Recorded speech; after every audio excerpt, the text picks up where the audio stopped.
जय हिंद। आप सभी का सिद्धार्थ सर यूट्यूब चैनल पर स्वागत है। आज का ये वीडियो मध्य प्रदेश शिक्षक भर्ती वर्ग 3 चयन परीक्षा के क्षेत्र मिति जो टॉपिक से मैंने लिया है यूनिट 9 है, जिसमें आपके जितने भी क्षेत्र मिति से संबंधित रहेंगे ये मैं आपको बता दूं। जो अभी अपन ने लगभग आपने बहुत सारे टॉपिक हम लोगों ने ख़त्म कर लिए हैं, जैसे त्रिकोण मिति कर ली है, और आपकी बात करी जाए सांख्यिकी ख़त्म करी हमने बहुत अच्छे से हम लोगों ने, ज्यामिति की है, और उसके अलावा अपन ने बात करी जाए बहुत सारे टॉपिक अपन ने कवर कर लीजिए। अब जो टॉपिक है क्षेत्र मिति, और जो मैं आपको बताऊं हाइट एंड डिस्टेंस भी कर ली हम लोगों ने। तो अब अपन करेंगे आज यूनिट 9, और इसके मैं आपको बता दूं लगभग मेरे हिसाब से 8 से 10 वीडियो बनने वाले हैं पूरा विस्तार से, क्योंकि मैंने जो पीछे के जो टॉपिक जो सबसे ज़्यादा जो कठिन लगते हैं, जो गांव में दूर दराज बैठे हैं उन अभ्यर्थियों के लिए जो सबसे कठिन लगते थे, वही टॉपिक हमने सबसे पहले कराना शुरू किए हैं। तो चलिए शुरू करते हैं। अब देखो मैं आपको बताऊं, पहले समझिए क्षेत्र मिति। क्षेत्र मिति दो भागों में बटी है, एक तो बटी है 2D और एक बटी है अपनी 3D। 2D को हिंदी में बोलते हैं द्विविमीय आकृति, और इसे बोलते हैं त्रिविमीय आकृति। बात क्लियर है। 2D में जो आप पढ़ेंगे, यहाँ से मैं आपको बता दूँ सारे त्रिभुज पढ़ेंगे, सभी वर्ग पढ़ेंगे। वर्ग में आपके हो जाएंगे वर्ग, आयत, चतुर्भुज, जितने भी चतुर्भुज रहेंगे, और अपन यहाँ पढ़ेंगे वृत्त पढ़ेंगे। ये सारी चीज़ें अपन यहाँ पढ़ेंगे। बात क्लियर है।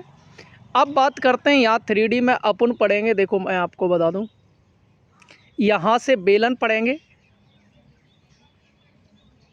बेलन, शंकु पढ़ेंगे, गोला पढ़ेंगे,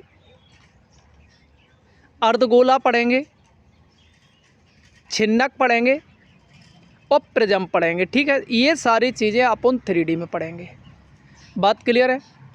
अब बात करते हैं, देखो क्या परिमाप। परिमाप क्या होती है? सभी भुजाओं का जोड़ ही परिमाप होता है। मैं आपको बताऊं तो किसी का भी अपन बात करी जाए, बाहर की सभी भुजाओं का जोड़ ही परिमाप होता है। परिमाप पढ़ेंगे, और एक पढ़ेंगे अपन एरिया। क्या पढ़ेंगे? एरिया। एरिया क्या होता है? मान लीजिए मैं आपको समझाऊं, अच्छे से समझना।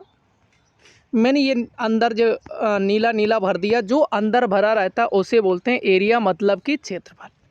इसी तरीके से यहाँ जो अपन पढ़ेंगे बाहर के को संपूर्ण पृष्ठ या वक्र पृष्ठ बोलेंगे, और जो अंदर भर देंगे इसे बोलेंगे वॉल्यूम, आयतन बोलेंगे। बात क्लियर है।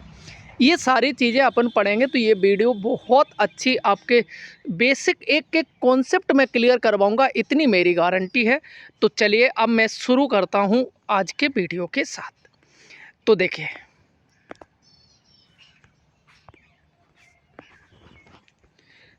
अपन पढ़ेंगे सबसे पहले ट्रायंगल। त्रिभुज क्या होते हैं? तो देखो, सबसे पहले तो त्रिभुज में हम लोग पढ़ेंगे परिमाप, फिर पढ़ेंगे क्षेत्रफल। क्या पढ़ेंगे? क्षेत्रफल। परिमाप क्या होता है? सभी भुजाओं का जोड़। हमने क्या बोला? परिमाप क्या बोलते हैं?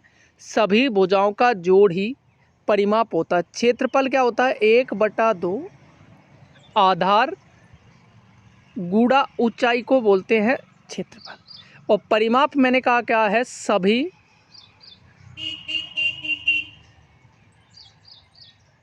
भुजाओं का जोड़। कभी भी आप फॉर्मूला अब नहीं भूल सकते हैं। हमने कह दिया कि त्रिभुज का कभी भी परिमाप की बात करी जाए तो सभी भुजाओं का जोड़ ही परिमाप होता है। और सुनो, अब आगे जो अपन समझने वाले हैं, चले ये चीज़ें समझ में आ गई। अब सुनो आगे, किसी भी त्रिभुज के अंतःकोणों का योग कितना होता है? 180 डिग्री होता है। कितना होता है? 180 डिग्री होता है। कितना होता है? 180 डिग्री होता है। किसी भी त्रिभुज के अंतःकोणों का योग कितना होता है? 180। इस बात को याद रखना है। बात क्लियर है। और सुनो, दो भुजाओं का, किसी भी दो भुजाओं का जोड़ तीसरी भुजाओं से कम होता है। देखो 4 और 3 जोड़ेंगे 7, ये 5 देखो कम है कि नहीं? किसी भी दो भुजाओं का जोड़ तीसरी भुजा से अधिक होता है। ठीक है, माफ करिए, क्या होता है? अधिक होता है।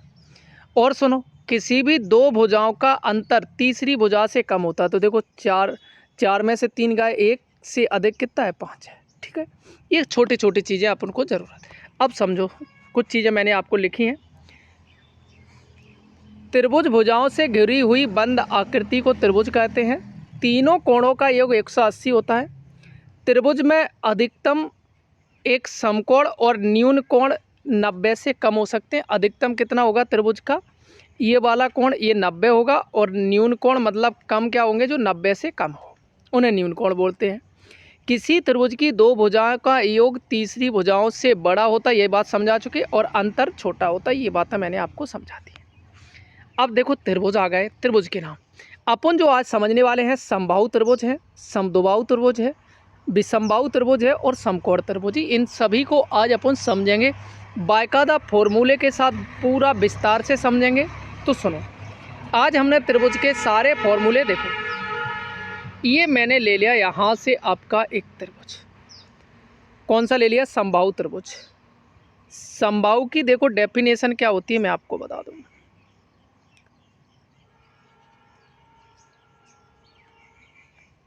तो सुनो, ये समबाहु त्रिभुज की डेफिनेशन क्या होती है उसे समझिए। समबाहु की सभी भुजाएं क्या होती हैं, बराबर होती हैं। ये सभी भुजाएं, तो अगर मैंने नाम ये दे दिया तो इसका भी नाम। जब सभी भुजाएं बराबर होती तो सभी कोण, तो प्रत्येक कोण पूछा जाएगा तो कितने का बन जाएगा, 60 डिग्री का बन जाएगा। इस बात को याद रखना। तो समबाहु त्रिभुज का जो क्षेत्रफल होता है वो √3/4 भुजा का स्क्वायर होता है। इस बात को याद रखना। चलिए मैं इसको अगर थोड़ा सा इसको ऐसा करता हूँ। तो अभी तक अपन ने क्या समझा है, देखो सुनो, इसकी सभी भुजाएं क्या होती हैं, बराबर। सभी कोण, प्रत्येक कोण कितने का होता है, 60 डिग्री का। भुजा कितनी होती है, तो देखो क्षेत्रफल को याद रखना है, √3/4 भुजा का स्क्वायर। ऊंचाई को याद रखना, ऊंचाई √3/2 ये होता है ऊंचाई। अब देखो यहाँ से कुछ जो नई चीज़ें आपको जो पढ़ेंगी, समबाहु त्रिभुज में अंतःवृत्त की त्रिज्या और बाह्यवृत्त की। तो सुनो मेरी बात, मैंने ये समबाहु त्रिभुज बनाया, इसके अंदर वृत्त बन जाता है। तो जब अंतःवृत्त की त्रिज्या की बात करें तो a/2√3 कर देना, ये आ जाएगी आपकी समबाहु त्रिभुज की त्रिज्या निकल के आती है। क्या आती है, समबाहु त्रिभुज की त्रिज्या निकल के आती है। अब देखो यहाँ कह रहा है समबाहु त्रिभुज की बाह, ये बाहर त्रिभुज बन जाएगा। इसकी ट्रिक होती है a/√3। ये रट लेना भैया, यहाँ से सीधे सीधे अपन सवाल कराएंगे। अभी आप तो बस इतना स्क्रीनशॉट ले लीजिए, मैं क्योंकि आगे चलता हूँ। तो त्रिभुज का क्षेत्रफल √3 समबाहु का 4 भुजा का स्क्वायर। समबाहु त्रिभुज की ऊंचाई √3/2 ये होती है। अंतःवृत्त की त्रिज्या a/2√3 लगाएंगे, मतलब यहाँ भुजा रख देंगे, और यहाँ समबाहु त्रिभुज की बाह्यवृत्त की a/√3 होती है। इन चीज़ों को आप अच्छे से स्क्रीनशॉट ले लीजिए। अब मैं बढ़ता हूँ आगे। विषमबाहु त्रिभुज, चलिए तो विषमबाहु त्रिभुज क्या होते हैं, इसको मैं अगर यहाँ ऐसा बना दूँ, इसके सभी भुजाएं क्या होती हैं, अलग अलग होती, क्या होती हैं, ये देखो मैंने अलग अलग संकेत दर्शा दिया, आप समझ गए होंगे, सभी अलग होती हैं। तो इनके कोण भी सभी क्या होते हैं, अलग होते हैं। इस बात को याद रखना है। तो परिमाप क्या हो जाएगा, मान लीजिए ये ए है, ये बी है और ये सी है। तो परिमाप आप तुरंत कैसे निकाल दोगे, परिमाप हमने बताया कि सभी भुजाओं का जोड़ होता है। तो देखो ABC ये परिमाप। क्षेत्रफल याद रख लेना आप, अगर आप सिलेबस उठा के देख रहे हो, इसमें स्पष्ट बोला है हीरोस में फॉर्मूला। तो हीरोस फॉर्मूला अपन यहाँ आके लगाएंगे। आप चाहो तो किसी भी त्रिभुज में लगा सकते हैं, परंतु इसमें तो लगा ही सकते हैं।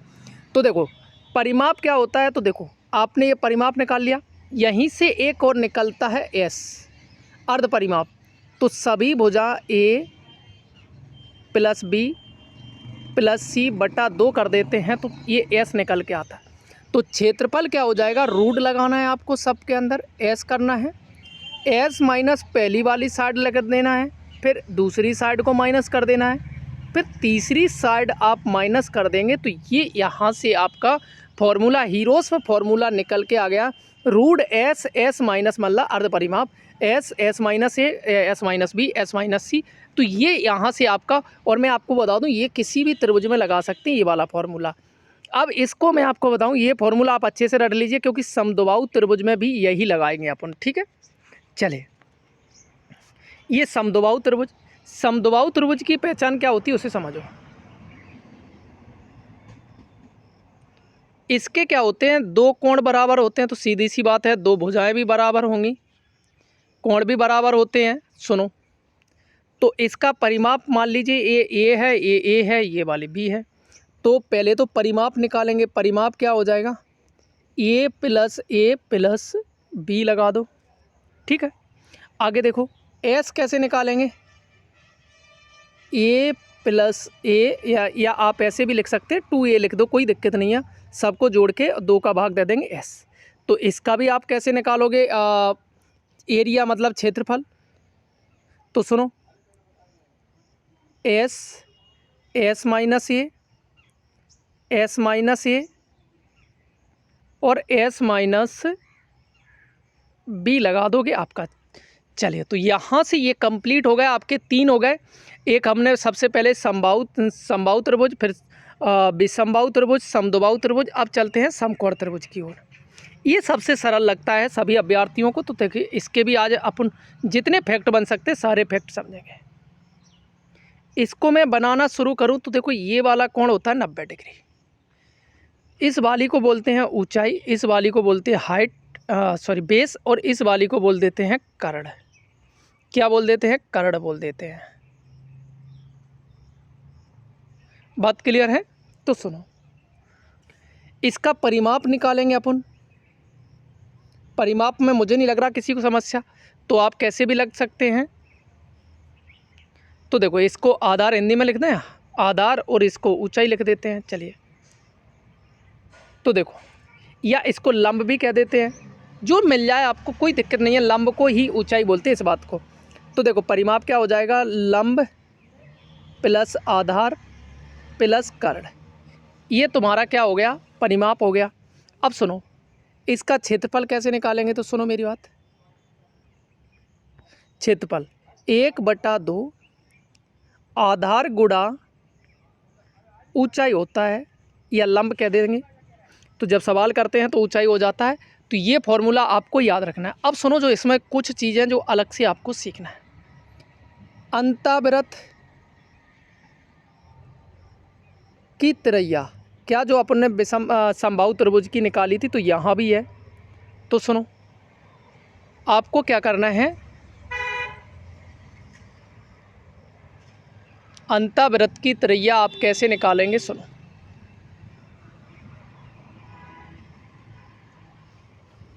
तो सुनो, आपको क्या करना है, आधार प्लस आपको क्या कर देना है, लंब कर देना है, माइनस कर्ण कर देंगे, बटा 2 कर देंगे, आपकी त्रिज्या निकल के आ जाती है। क्या निकल के आ जाती है, त्रिज्या निकल के आ जाती है, याद रखना इस वाले को। सुनो, और अब बाह्यवृत्त की कैसे निकालेंगे। चलिए, बाह्यवृत्त की कैसे निकालेंगे, जो कर्ण है, कर्ण बटा 2 होती है, कर्ण बटा 2 लगा देना बाह्यवृत्त की, ये वाला की, वो अंता की। ये दोनों ही चीज़ें हम आपको समझा चुके हैं, तो मुझे नहीं लग रहा कि आपको यहाँ तक कोई समस्या आई होगी। इसके इतने ही फैक्ट बनते हैं जो मैंने आपको समझा दिए हैं। इसका स्क्रीनशॉट ले लीजिए आप लोग, इसका आप क्या कर लीजिए। हाँ, मैंने आज इसके कुछ यहाँ से पाइथागोरस प्रमेय लगता है, तो देखो पाइथागोरस प्रमेय के मैंने लिए हैं। पाइथागोरस प्रमेय क्या होता है, तो सुनो, लंब का स्क्वायर जैसे मान लीजिए और आधार का स्क्वायर बराबर ये होता है। कैसे, आप 3 का स्क्वायर करेंगे कितना हो गया 9, 4 का करेंगे 16, जोड़ेंगे कितना बन गया 25, 25 पर रूट चढ़ाएंगे तो 5 निकल के आ गया। ऐसे ही आप किसी का भी देखो, 3 4 5 मैंने लिख दिया है, 7 24 25, 9 40 41, 12 35 37, 16 63 65, ये 5 12 13, 8 15 17, ये याद रख लेना। आप जितने कर सकते हो उतने, आप ज़्यादा नहीं करो। तो देखो मैं आपको बताऊँ क्या क्या कर लीजिए। पहला कर लीजिए, दूसरा, तीसरा, चौथा, 5वां कर लीजिए। ये इतने मुख्यतः होते हैं, और आप चाहो तो मैं आपको और लिखा देता हूँ। देखो क्या कर सकते हैं आप, 7 24 हो ही गया है। आप क्या कर सकते हैं, देखो 9 12 15 भी कर सकते हैं, 12 16 20 ये और कर लीजिए। तो इतने अगर आप कर लेंगे तो आपसे सवाल नहीं बचेगा, क्योंकि यहाँ से समय बचता है। तो दोस्तों ये आज की क्लास में हमने फॉर्मूले लिखा है, कल से सवाल शुरू कर देंगे। क्लास कैसी लगी कमेंट में आप ज़रूर बताएंगे एक बार। थैंक यू दोस्तों, चैनल को सब्सक्राइब करिए, बेल बटन दबाइए। और मेरा उद्देश्य है कम समय में ज़्यादा से ज़्यादा बताना। Thank you.